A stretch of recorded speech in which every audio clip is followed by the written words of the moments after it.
This episode contains graphic content that may not be suitable for all ages. Listener discretion is advised. If you or someone you know is struggling or in crisis, help is available. Call or text 988 or chat with someone at 988lifeline.org. Those outside of the US, reach out to someone at your local crisis center or hotline. Please do not suffer in silence.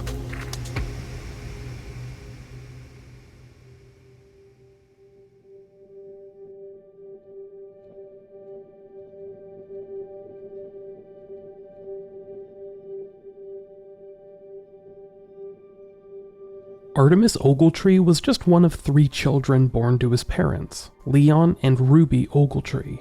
His siblings and he were born in sequential years, with his sister Eleanor leading the pack, born in 1913, followed by brothers Leon Jr. in 1914 and finally Artemus in 1915. The Ogletree family would live in Florida for a few years, where Artemus had been born, but during his childhood would move around sporadically throughout the Southeast. After leaving Florida, the family set their sights on New Orleans, Louisiana, and then followed that up with a move to Augusta, Georgia. Eventually, though, in Artemus's teenage years, the family would finally settle for good in Birmingham, Alabama. As a youth, Artemus's parents constantly found him buried in some book. Having had an active imagination since he was a kid, Artemus always envisioned himself somewhere else. In particular, he dreamed of traveling the world.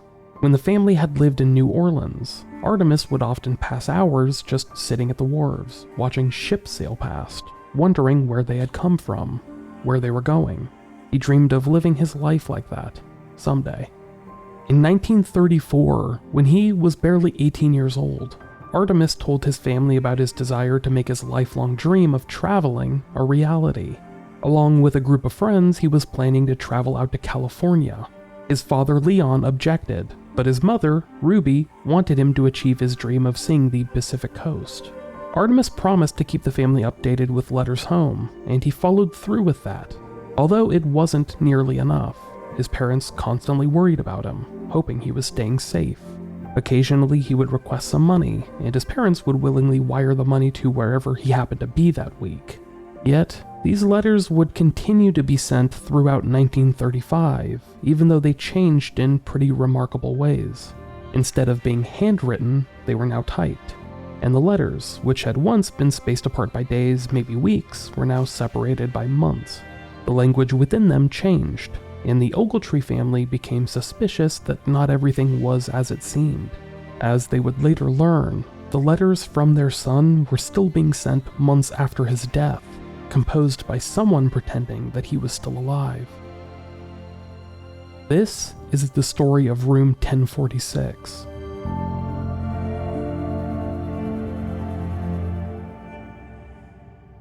Part 2. Artemus Ogletree.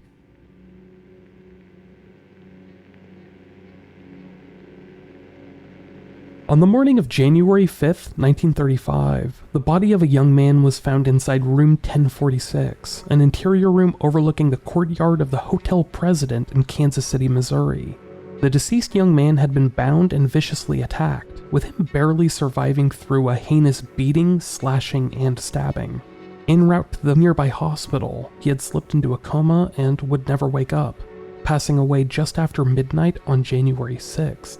Physicians marveled at the amount of abuse the young man had taken before his death, enduring not just a stab wound to the region around his heart, which had pierced his lung, but repeated blunt force trauma to the head. That was the injury that had led to his coma and eventual death, a triple skull fracture, which officials theorized had been perpetrated by a revolver butt or hammer. The young man's wrist had also been horribly slashed, and he suffered other injuries, such as a significant cut to his ear and strangulation marks around his neck.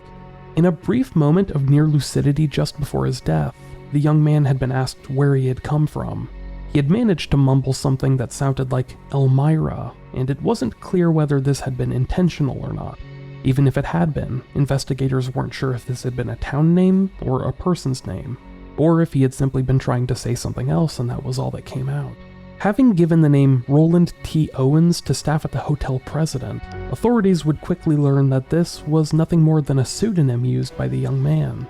For what reason, though, they had no idea, as every lead involving this identity proved to be a dead end. Investigators would use information given by staff members of the hotel president to determine that the unidentified young victim had complained about a recent stay at the nearby Muehlebach Hotel. So they'd check in with staff there to learn that he had stayed between December 31st, 1934 and January 1st, 1935 under a different name, Eugene K. Scott. Hotel registration cards would prove that the handwriting between the two was nearly identical.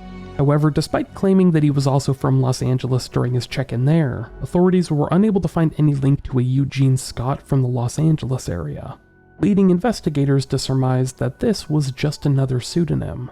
However, staff at the Muehlebach Hotel had recalled the same young man checking in with a small bag, something that he no longer had with him when he checked into the hotel president on January 2nd. Following his death, police would begin looking for this bag in the Kansas City region, but were unsuccessful in that endeavor. In canvassing the area around the hotel, police learned that many people had encounters with this unidentified young man in the days before his death. This included the reports I told you about in the last episode, such as the strange run-ins with hotel staff following January 2nd, but also included his brief run-in with city employee Robert Lane. If you recall, Lane was the driver who came upon a young man matching Roland T. Owen's description the night before his death, giving him a ride to a taxi nearby. Lane was just one of thousands who dropped by the morgue to view the unidentified man's body, identifying him as the man he had seen during that strange encounter. Other witnesses reported seeing this man in the days before his death, including several bartenders along 12th Street in Kansas City, who reported seeing a man matching this description, cauliflowered left ear and all. Surprisingly, in many of these reports, the young man had been seen in the company of two women, leading to the belief that he may not have been a newcomer to Kansas City, but rather someone familiar with the region. However, the two women he was seen with remained unidentified, as did the mysterious Dawn, who the young man had reportedly corresponded with before his death. In addition to trying to determine the identity of the victim and the culprit, or culprits, authorities struggled to pin down a possible motive for this strangely violent crime. It was believed that the man calling himself Roland T. Owen had been bound and tortured by his killer, possibly in an attempt to gain information from him. But what that information was or could have been, authorities could only guess at. He had left behind no evidence of his involvement in anything untoward or shady, and again, police could only speculate at what he may have been involved in, if anything. Investigators would also speculate that the killer may have been trying to punish him for something he had done in the past, which again they could only speculate on. For a time, it was theorized that Owen may have had some tie to an organized crime ring, and that the mysterious Dawn he had spoken to may have been the head of a mob outfit of some kind. But nearly 90 years later, I can safely say that there seems to be no evidence supporting that belief.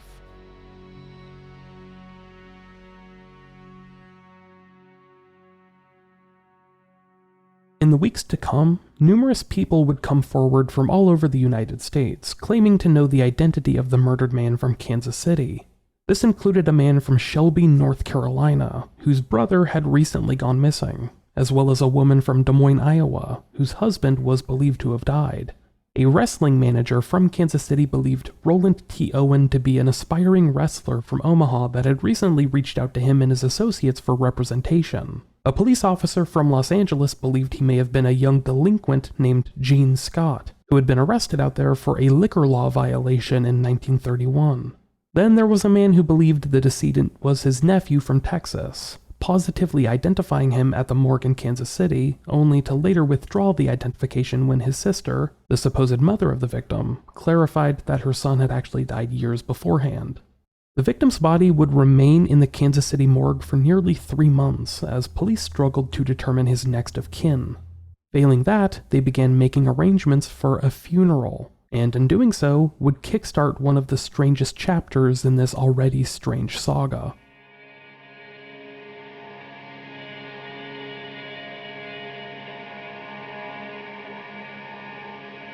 In March of 1935, authorities announced that the still unidentified young man from the hotel president, who had identified himself as Roland Owen and Eugene Scott, was set to be buried in a potter's field with a funeral service taking place at the Melody McGilly Chapel later that week. However, after this was announced in the local newspapers, one of their editorial rooms received a call. On the other end of the phone was a woman who told them, "You have a story in your paper that is wrong. Roland Owen will not be buried in a pauper's grave. Arrangements have been made for his funeral." The newspaper staff member then asked, "Who are you? Who's calling?" The woman responded, "Never mind, I know what I'm talking about." The staff member, "What happened to Owen at the hotel?" The woman, "He got into a jam." She then hung up. At around the same time, staff at the Melody McGilly Funeral Home had received a strange call from a man claiming to have known Roland Owen. He offered to help pay for the cost of the funeral, with the chapel insisting that they had already made sure Owen would receive a proper funeral, but if the man on the other end wanted to help pay for the expenses, they were glad for the help. Afterward, the man had followed through, sending $25 to the funeral home in the mail, but refusing to give his name.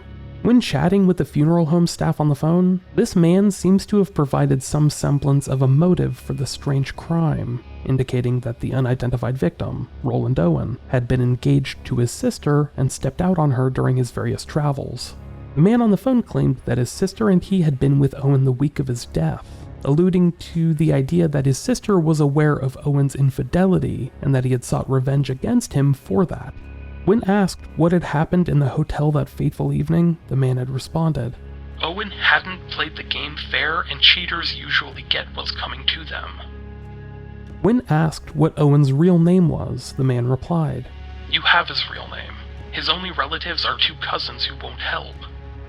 The caller asked for this information to not be handed over to police, but was told that it would be shared with investigators regardless. To that he said, "That's all right. They're on the wrong track." In giving over the money for the funeral, this caller seems to have requested a specific cemetery for Owen to be buried in. "Bury him in Memorial Park Cemetery. I'll pay for it. I wish he would do that, for then he will be near my sister." As I mentioned, this unidentified caller had followed through with their promise, sending the money in an envelope to the funeral home. But in doing so, he refused to give either his name or his sister's. Yet, a lead involving the latter would arise when it was discovered that the same caller had made floral arrangements for the funeral, at the additional cost of another $10. One such flower arrangement, a wreath of 13 American Beauty roses which were later laid on his coffin, included the inscription, "Love forever, Louise." Investigators believed that there was credence to the claims made by the male and female callers, that the woman may have been Owen's fiancée, and during his travels he had stepped out on her, earning the ire of her brother or other family members. Maybe they had only intended to put a scare into him at the hotel that early morning, but they went too far. Or maybe Owen fought back, resulting in more serious injuries than intended. Afterward, maybe the woman felt some sympathy or guilt for what had happened, and encouraged her brother to help her arrange a funeral for the man she had once loved. At quite a cost, spending $35, the equivalent to roughly $800 in modern currency. Police attempted to retrace the phone calls made to the newspaper, the funeral home, and the florist, but discovered that they had all been made via payphone. The money sent to arrange the funeral and flowers had been wrapped in newspaper and sent in envelopes without any notes or return addresses attached. Whoever these anonymous donors had been, they had left behind no evidence incriminating themselves.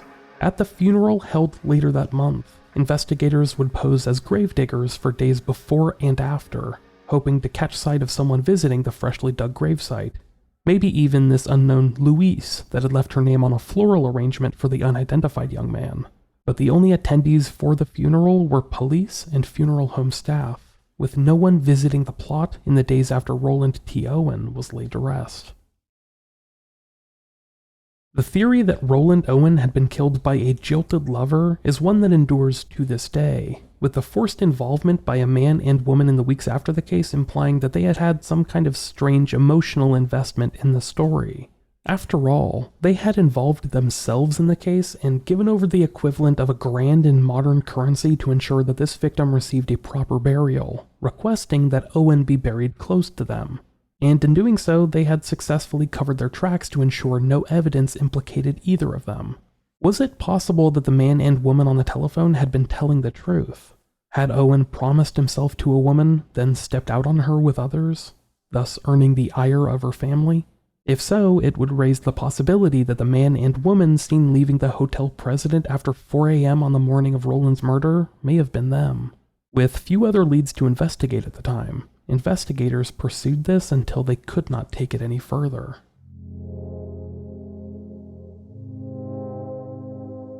In late March 1935, shortly after the burial of the man calling himself Roland T. Owen, a couple was picked up for questioning in this case. But after questioning, they were determined to have not known anything about it. In the months that followed, the story would begin to wilt away in local coverage, replaced by more pressing stories of death and distress. Yet it was still considered an open and unsolved case in the local police records, with investigators continuing to work it as new leads emerged, scant as they were. As weeks turned to months, that began to happen even less frequently. Details of the case, dubbed the Love Forever murder, due to the inscription on the floral arrangements left for the unidentified victim, continued to get published in various newspapers and publications, which ran the gamut from true crime periodicals to hairstyling quarterlies. In those, officials hoped that barbers might be able to identify the unique scar along the side of the victim's head. It wasn't until roughly 2 years had passed, in the waning days of 1936, that a positive identification finally took place. And while that would finally provide some answers, it inspired even more hair-raising questions that remain unanswered to this day. That's after the break.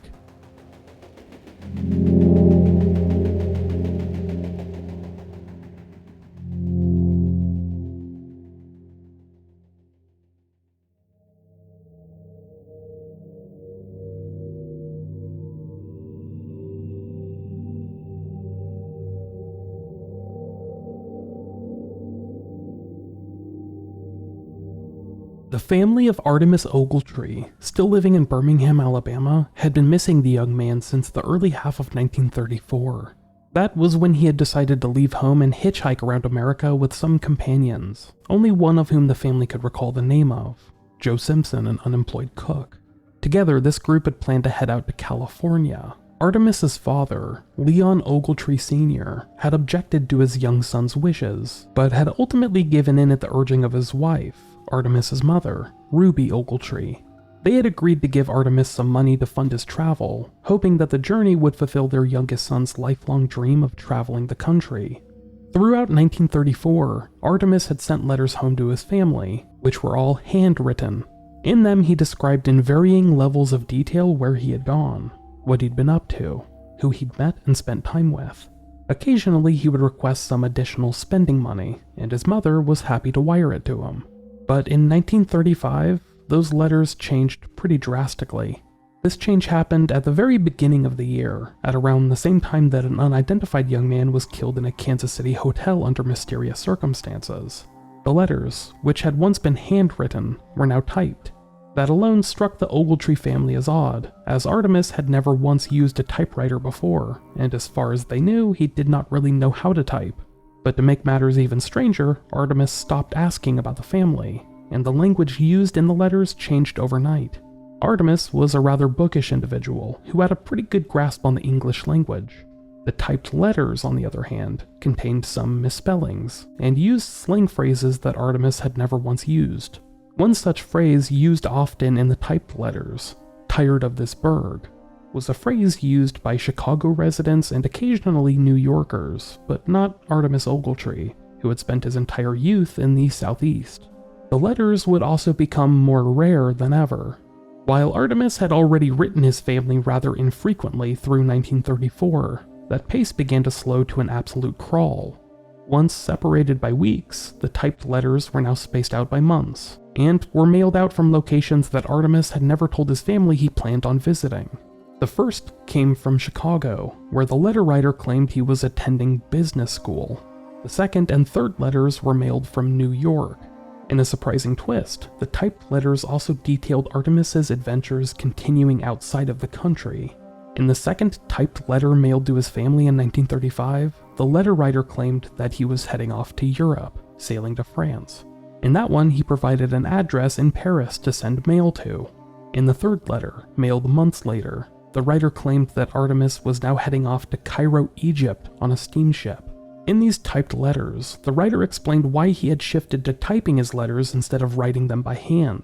He claimed that he was now unable to write because he had lost the thumb of his writing hand in a fight trying to protect the life of another man, a companion during his travels. This other man would acquaint himself to the Ogletree family later that year. This strange man, calling himself Godfrey Jordan, called the Ogletrees from Memphis, Tennessee, and in a rambling 30-minute phone call, described his relationship with Artemus. He recalled many details about Artemus and his life that his family knew had to have come straight from the source. At the time, they still believed Artemus to be alive, but they considered this phone call to be strange and the caller to be irrational. The man calling himself Godfrey Jordan explained again to the Ogletrees how Artemus had saved his life in a fight and had lost the thumb on his writing hand as a result. He was now left unable to write letters by hand, instead typing them. This man also told the Ogletree family that Artemus couldn't call them because Artemus had married a wealthy woman in Cairo and was now living well in Egypt. Throughout 1935 and even 1936, the Ogletree family would attempt to validate any part of the story. They would reach out to consular authorities in Cairo, but were unsuccessful in finding any trace of their son. No foreign governments or shipping companies had any record of Artemus Ogletree having traveled overseas. Failing to turn up any record of Artemus traveling abroad, the family would begin reaching out to police authorities throughout the region. They'd send pictures of Artemus to various police departments, and even attempted to report him missing to the FBI. The Ogletrees, unable to find Artemus, would even try to send letters to the French address provided by the typed letter writer. However, all of those letters would return to them unopened. It was as if the world itself had swallowed up Artemus Ogletree whole.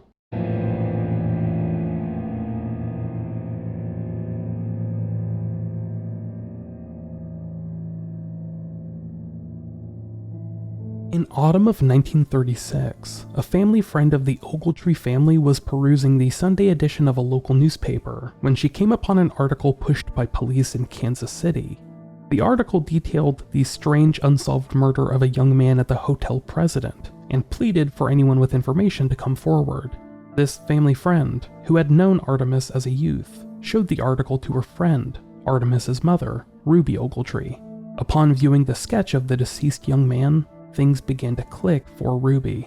Artemus had been presumed missing since around the same time this strange murder took place. That was when the strange typed letters, the misinformation, and the rambling phone calls had started.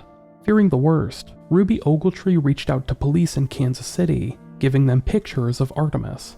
Through this correspondence, police there were finally able to give a name to the murder victim they had buried under an alias more than a year beforehand. Roland T. Owen, it turns out, was none other than Artemus Ogletree. In the weeks ahead, the Ogletree family traveled out to Kansas City, speaking to not only police officials there, but hotel staff. They hoped to, if not learn more about his final days or even hours alive, then at least try and understand what was known. While in Kansas City, the Ogletrees would arrange for Artemis's remains to be exhumed and then reburied closer to home. Most intriguingly, even after they had reclaimed their son's remains and put them to rest once and for all, they continued to receive typed letters from someone claiming to be Artemus. The final letter sent to the Ogletree family had been mailed from Bombay, India, and contained details they now knew to be completely and totally false.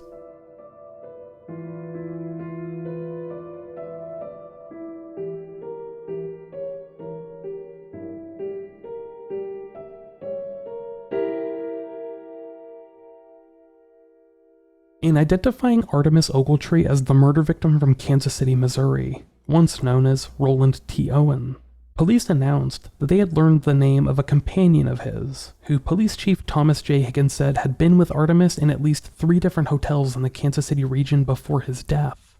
Describing the murder as the perfect crime, Chief Higgins told reporters, "We traced Ogletree and his friend through 3 states, and we know where they were in Kansas City. The friend left right after the killing and hasn't been back here since. We have no clue involving any woman in the murder at this time." Despite tracing Artemus and his supposed companion through 3 states, there were long gaps of time that investigators struggled to fill in. After all, Artemus had left with a group of 4 companions in early 1934 and had made it out to Los Angeles later that year. Roughly 9 months after first leaving, in January 1935, he had been murdered at a hotel in Kansas City, having frequented bars and hotels in the region for weeks beforehand. But his unnamed traveling companion at the time, who authorities claimed to have identified, was now in the wind. Per Kansas City Police Sergeant Frank Howland, "It's still a wide-open case, but we're seeking a man, maybe 2 men. He may not be far from here, but we can't afford to say any more until we find him. We've never quit trying to solve this slaying, but we've had nothing until now to work on. The room was cleaned out, but we've traced Ogletree to 3 hotels where he lived and discovered a companion lived with him. With that information, we hope to solve the crime." More after the break. In the summer of 1937, the suspect that police had been pursuing in the unsolved murder of Artemus Ogletree would become known to the world. A 36-year-old named Joseph Ogden, who had previously found employment as a cook and dishwasher. Police had suspected Ogden of involvement for a while, having refused to name him in the papers because they did not want him to catch wind of their suspicions. But following his arrest in 1937 for an unrelated crime, authorities stated their belief that he had been Artemus Ogletree's companion in the final months of his life, and may have even been the mysterious Dawn that Artemus had left a note behind for and spoken to on the telephone just hours before his death. Following the identification of Artemus Ogletree in 1936, police attempted to pick up Ogden's trail, but were unable to find him. They learned that both he and Artemus had used aliases throughout their travels, and tried to pick up the pseudonyms Ogden had used in the past, such as Joseph Martin, Joseph Marshall, and others. In August 1937, a grisly discovery in New York led authorities straight to Ogden. That was when a man brought a large trunk to a shipping company, requesting it be shipped off to Memphis, Tennessee. However, this man, who was none other than Joseph Ogden using an alias, had apparently done a pretty inadequate job of preparing the shipment for transportation, as a wet splotch began growing on the side of the trunk. Suspecting it to be blood, employees at the express agency opened up the crate and discovered the nude body of a young red-haired man inside. His clothing removed, the young man had been shot once in the back of the head, and an identifying tattoo on his forearm had been scraped off with a blade of some kind. The victim was quickly identified as Oliver George Sinicol, a petty thief and narcotics dealer that lived a nomadic lifestyle. However, police would learn that the victim had most recently lived with another man, Joseph Marshall. Following up on their leads, police arrived at the victim's apartment within hours of the body's discovery, and inside found the aforementioned Joseph Marshall, aka Joseph Ogden, along with a blood-stained shirt, a bottle of muriatic acid, and a .32 caliber revolver, which was later determined to have been the murder weapon. They found that the suspect was attempting to destroy evidence and preparing to flee at the time police arrived. Following his arrest, Joseph Marshall, now identified as Joseph Ogden, denied killing Oliver Sinicol, at least until he was confronted with overwhelming evidence implicating him in the shooting death, at which point he realized denying the allegations could only make his potential punishment more severe. Soon thereafter, he confessed to the slaying. But investigators theorized that this wasn't the only crime he had likely committed, and police in New York were soon in touch with detectives from Kansas City. Beyond having killed another young man and leaving their body in a strange nude state, there were a number of surprising links between Joseph Ogden and Artemus Ogletree. For starters, Ogden was believed to have been Ogletree's travel companion for weeks, if not months, before the latter's murder in January 1935. Ogden was identical to the description provided by staff from numerous hotels, who recalled someone looking just like him traveling alongside Ogletree. He lived a nomadic lifestyle, constantly moving around. At the time of his arrest, Ogden was living in New York, where, if you recall, 2 of the typed letters sent to the Ogletree family had been mailed from. And when he was trying to ship the trunk containing the body of murder victim Oliver Sinicol, Ogden had tried shipping it to Memphis, Tennessee, the same place where one of Artemus's travel companions had called the Ogletree family months after his death and lied about, well, everything. Police would also learn that one of Joseph Ogden's aliases was none other than Donald Kelso. This was the name he had been using when he'd been in the Kansas City region, at around the same time Artemus Ogletree was murdered. Someone with this name had checked into a hotel alongside Ogletree just days before his death using this same alias. Police reasoned that this could have been the mysterious Dawn that Artemus left a note for in his hotel room and spoke to on the telephone on January 4th. Police would compare handwriting samples of both Joseph Ogden and Donald Kelso and determine them to match. However, it is worth noting that handwriting analysis is a very imperfect science to this day, much less so a century ago. And an analysis by the FBI in 1950 was unable to conclude that there were any similarities between the two's handwriting. But that did not deter investigators in 1937 and 1938 from concluding that Joseph Ogden and Donald Kelso were one and the same. Following his confession in the Oliver Sinicol murder, Joseph Ogden was sentenced to 20 years to life, and was first sent to Sing Sing Correctional Facility, a maximum security prison operated by New York State. For the remainder of his life, he had spent time in and out of both prisons and insane asylums, including a period in which he escaped from jail. But if he was responsible for the murder of Artemus Ogletree, it was never proven. Investigators in Kansas City believed Ogden to be the most likely suspect in this case, and came up with multiple theories as to why he may have killed Artemus.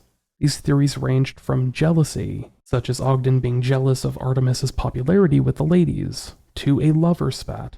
Ogden was believed to be a gay man that demanded some level of control over his companions, the same thing that led him to kill Oliver Sinicol. Maybe the same thing had happened here.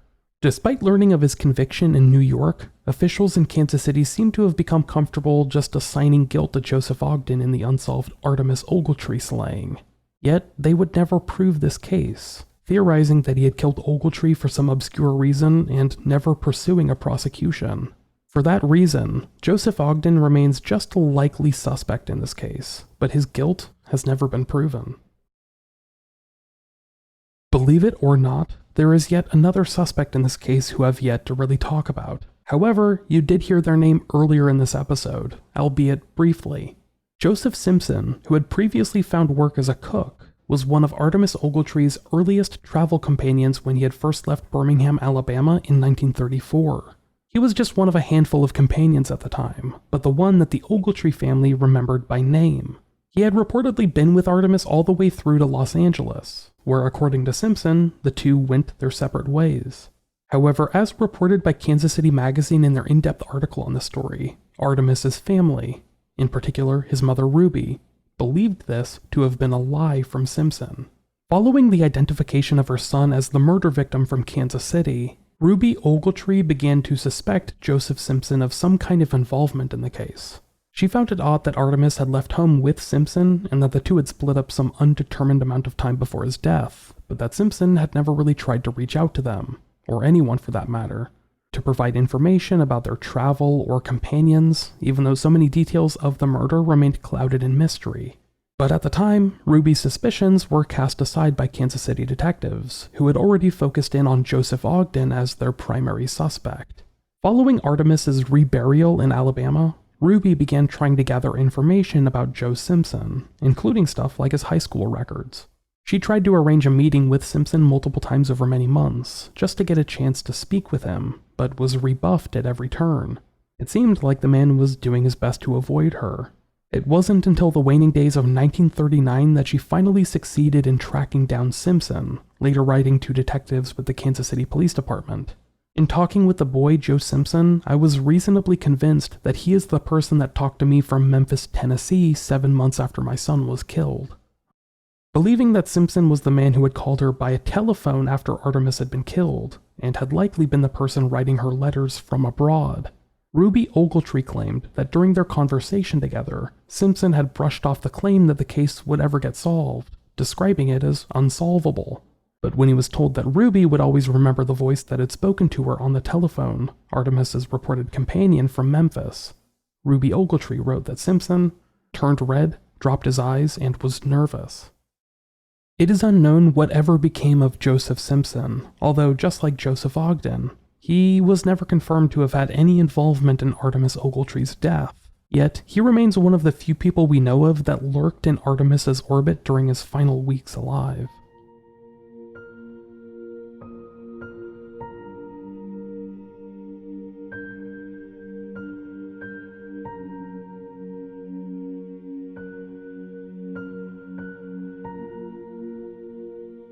Nearly an entire century later, this bizarre locked room slaying remains unsolved, and is likely to remain that way, barring some miraculous discovery. Everyone involved in this saga is almost assuredly no longer with us, and it's possible that even the children of many involved have since passed away. So we are likely generations away from finding any resolution in this case. It remains unknown who killed Artemus Ogletree, or why. Was he the victim of a bizarre wandering killer like Joseph Ogden? Was he killed by someone closer to him, like Joseph Simpson? Or was he the victim of a jilted lover revenge plot? Was there any truth to the rumor that his fiancé's brother had discovered he had stepped out on her, and his payback simply went too far? Some theorize that Artemus may have gotten himself involved in organized crime, perhaps a roving gang that dealt in narcotics. Is that what happened here? Others speculate that he may have been involved in some German spycraft ahead of World War II, although that seems even less likely than the other theories. Most likely, he was the victim of some nefarious plot that has been lost to time, a plot which we'll likely never know the full details of, carried out by individuals that did their best to distance themselves from this mystery as soon as it happened. In 2012, John Horner of the Kansas City Public Library put together a retelling of events, which were then published on kchistory.org. At the end of his post, he reveals what exactly had spurred him into action, the impetus for his research. About 8 or 9 years ago, I took an out-of-state phone call from someone who asked about the case. This person and another had been helping itemize the belongings of an elderly person who had recently died. They found a box with several newspaper clippings about the case. The caller said that, besides the newspaper clippings, something mentioned in the newspaper stories was also in the box. The caller tantalizingly refrained from telling me what that something was. At the time of his death in January 1935, Artemus Ogletree was just 19 years old. And despite his murder occurring nearly 90 years ago, the mystery surrounding it endures to this day, compelling many to wonder what exactly happened in room 1046 that fateful early morning. Maybe someone out there has the answers to solve this century-old cold case. Maybe someone who inherited a family secret, such as the box mentioned by John Horner of the Kansas City Public Library. If so, I would encourage that person to come forward, so that Artemus Ogletree's story can finally be completed. Until such a time, this strange saga will remain unresolved.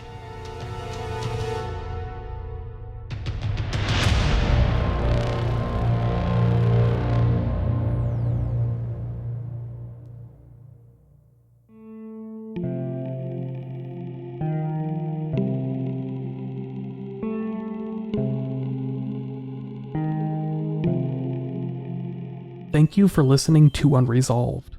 This episode has been researched, written, hosted, and produced by myself, Micheal Whelan. If you would like to learn more about this story, make sure to check out the Unresolved website. I try and post the scripts for each episode there, and in addition to that transcript, you can find links to my sources, additional information, links to the podcast's social media pages, and so much more. That website is unresolved.me. Once again, that's unresolved.me. If you would like to support this show, you can do so by hovering over the support tab on the top of the podcast website. There you can find links to not only the PayPal, where you can make a one-time donation, but a link to the Unresolved Patreon, where you can become a monthly supporter and gain access to exclusive digital content. Before we go, I would like to thank the podcast producers who support the show each month through Patreon. These amazing people are Roberta Jansen, Sarah Moss-Caratolo, Ben Crocum, Scott Nisi, Marion Welsh, Jacinta Class, Lauren Nicole, James M. Weiss, Astrid Nair, Alex Caligaropoulos, Annie Broad, Crystal J., Stephen Diaz, Heather Fiddler, Cece, Marcus Mitchell, Anna T., Brutalist, and Tabitha Colvin. If you would like to become a producer, you can do so once again at patreon.com/unresolvedpod.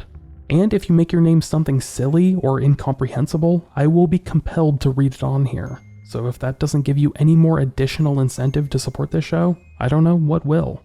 Just please, no slurs. That's really all I ask. Anyhow, thank you all so much, and thank you all for listening. I do hope to be back with another unresolved story next week, but until then, stay safe, and I will talk to you later. Bye everyone.